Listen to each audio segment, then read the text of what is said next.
Good morning class. I am 𝙿𝙾𝙴. I welcome you all to this Basics of Grammar by 𝙿𝙾𝙴. Today we are going to learn a very interesting poem, that is Wind, from your English book 𝙷𝙾𝙃. Okay. So this poem is written by 𝙱𝙴𝙴-𝙷𝙸𝚅𝙴. So my dear students, we will discuss the detailed explanation of the poem along with meanings of difficult words and literary devices the poet has used in this poem.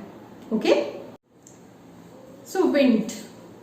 So my dear students, we all know that wind is a natural phenomenon. So in this poem, the poet 𝙱𝙴𝙴-𝙷𝙸𝚅𝙴 talks to the wind.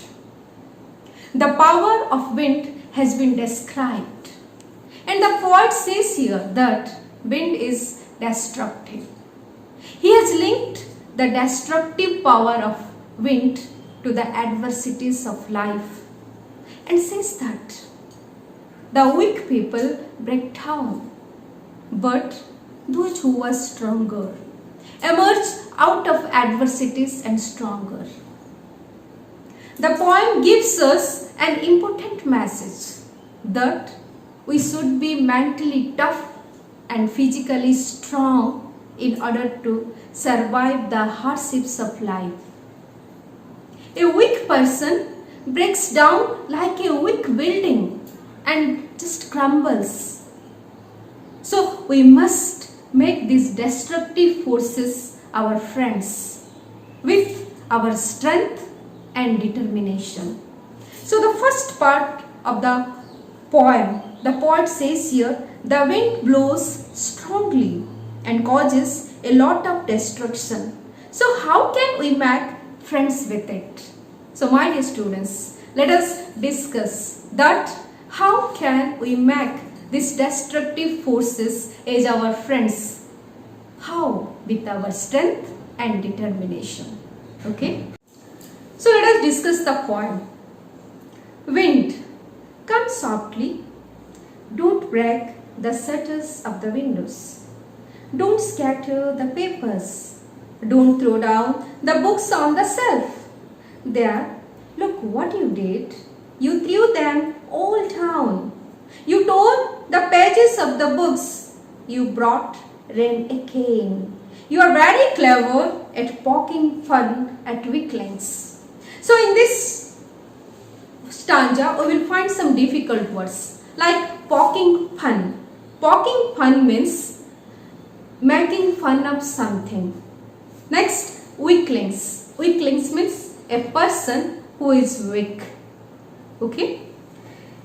So here the poet is talking to the wind. He asks the wind to come softly. So he is saying that the wind should not be very strong, very loud. It should be so soft. Then he says that the wind is very powerful. It is destructive. It breaks the shutters of the windows and scatters all the papers. Then the wind is very powerful. All the books which are kept on the shelf fall down. So here the poet is describing the power of the wind. Then he says to the wind to look at the destructive, to look at the destruction, what it had done. Whenever there is a strong wind, all the things that are weak, like small plants, the tiny children, etc., etc., they all get scared and can even fall and get hurt also. So we can say that in the initial part of the poem, the poet is referring to wind as a young child. Remember, my dear students, the poet is referring to the wind as a young child. He is saying that it should come softly like a small child does. In the later part, we come to know that in later part that the wind is destructive just like a youth, just like a young boy or a young girl who is full of energy, violence and destruction. Frail crumbling houses, crumbling doors, crumbling rafters, crumbling wood, crumbling bodies, crumbling lives, crumbling hearts. So my dear students, crumbling, what does it mean? Crumbling means falling or to cause something to break. Next, rafter. Rafter means sloping beam which supports the roof of the building. So here the word crumbling is repeated so many times. You can count also 1, 2, 3, 4, 5, 6 times it has been written. So why? So many times to lay stress that everything crumbles in the face of a strong wind. So here the word crumbling is repeated so many times. Why? To lay stress or to give importance that everything crumbles in the face of a strong wind. So the poet is saying that when wind is very powerful, it is very strong. It leads to breakage of everything. Houses which are weak, it falls. Doors, the roof of the buildings, the beams on which the roof of the buildings are supported, they also fall. All the wooden structures fall. All bodies of people fall. Animals, leaves, hearts, everything.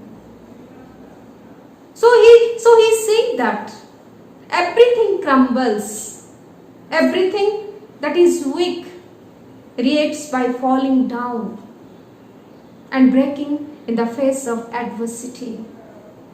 So the poet is saying that whenever a weak person faces any adversity or challenge in life, he breaks down and falls. So everybody should make themselves strong and determined, so you can fight with all the adversity of your life. So the poet wants to give you the message: be strong and fight with all the adversity and be determined in your life. Here, my dear students, this one line has a lot of importance in this poem. That is, the wind god winnows and crosses them all.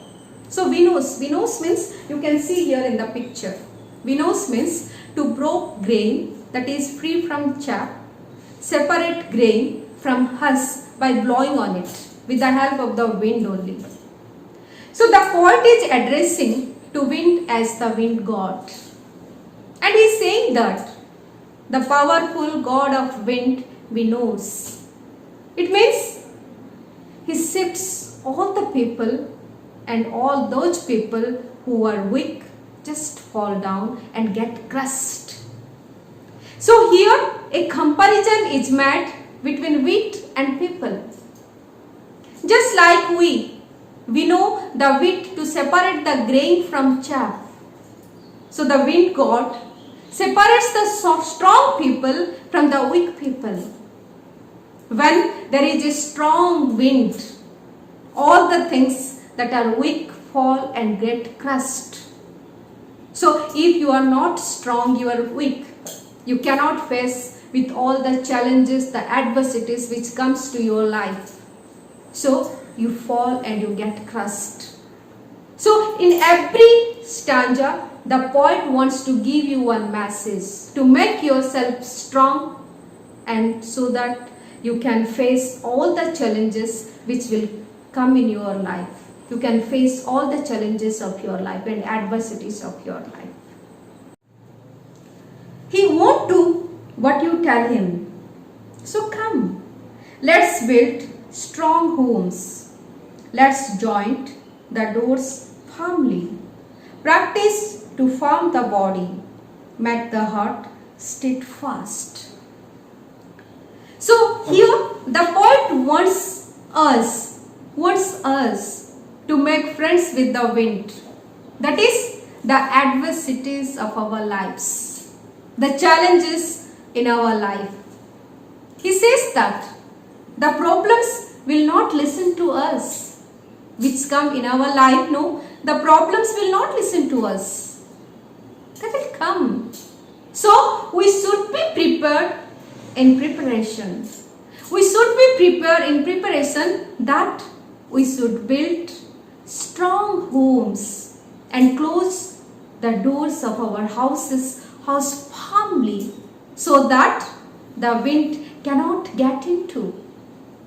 And then he says that we should make at the same time make our bodies strong and hearts firm to face the challenges, the adversities which comes to in our life.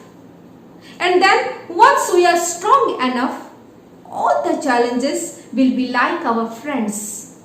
We will not feel that they are troublesome. Means we can fight with them. If we are strong enough, we can fight with them.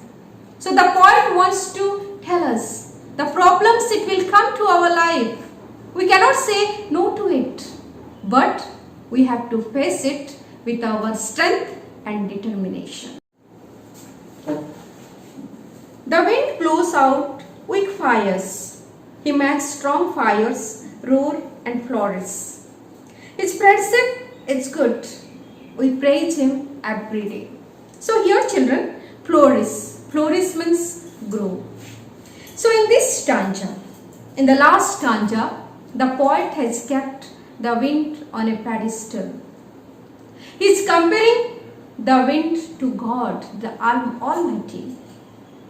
He says that wind is God and we praise wind every day. At the same time, he adds that everything that is weak gets finished off in the face of the strong wind. And all the things that are strong, they flourish, they develop and grow to become stronger. So in this way, he is giving us a very important message that we should not feel bad. That we should not feel bad that we are facing so many challenges and adversities in our life.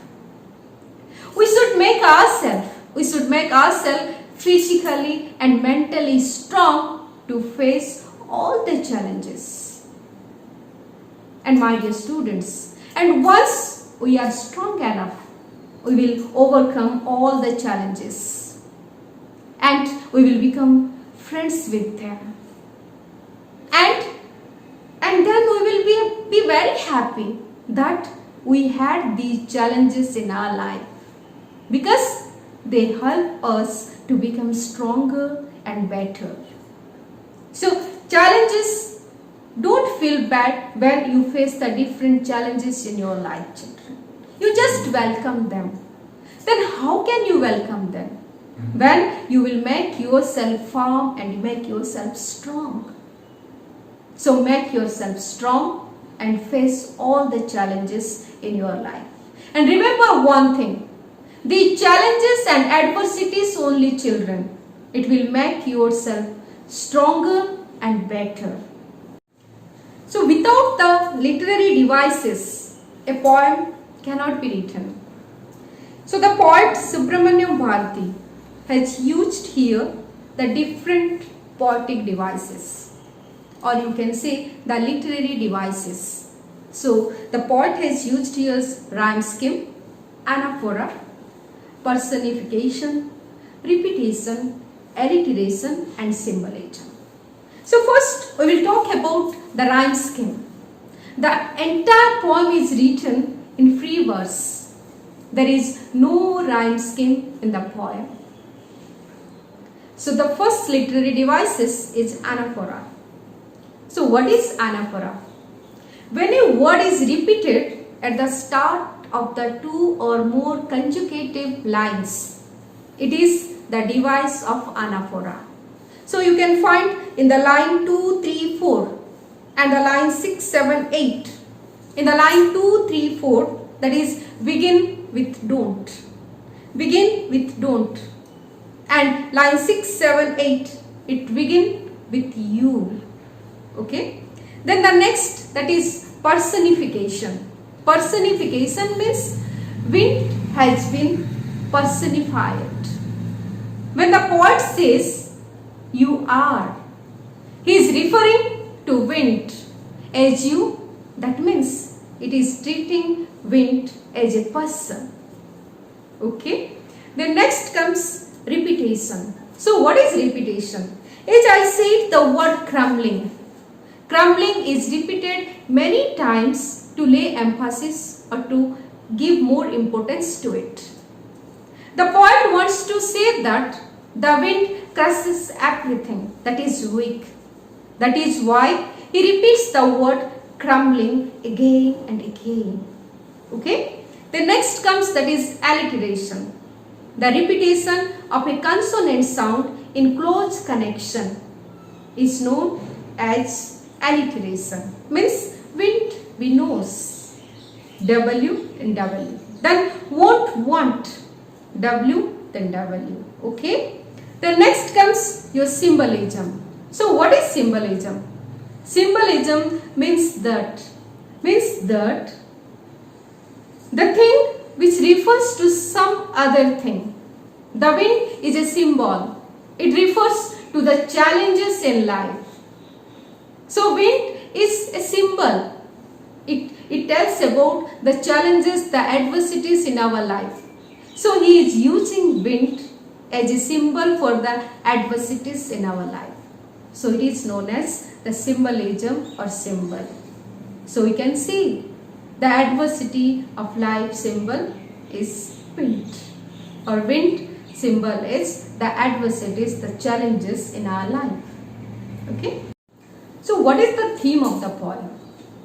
The poem inspires us, inspire its readers to face the challenges and hardships with courage, grit and firm determination. The wind destroys the weak, especially the weak things in its path. When troubles come in the life, the weak people are affected more. If the structures in the path of the wind are weak, then the wind will destroy them. This shows that when troubles comes in our life, when the troubles come in our life, the weak are more affected. So that the poet asks the readers to become strong, so that they can solve all the problems which comes in their life. Okay. So my dear students, what is the message of the poem? So as we know, as the name suggests, this poem is about wind. However, as we know, and first we have discussed, the wind is a natural phenomenon.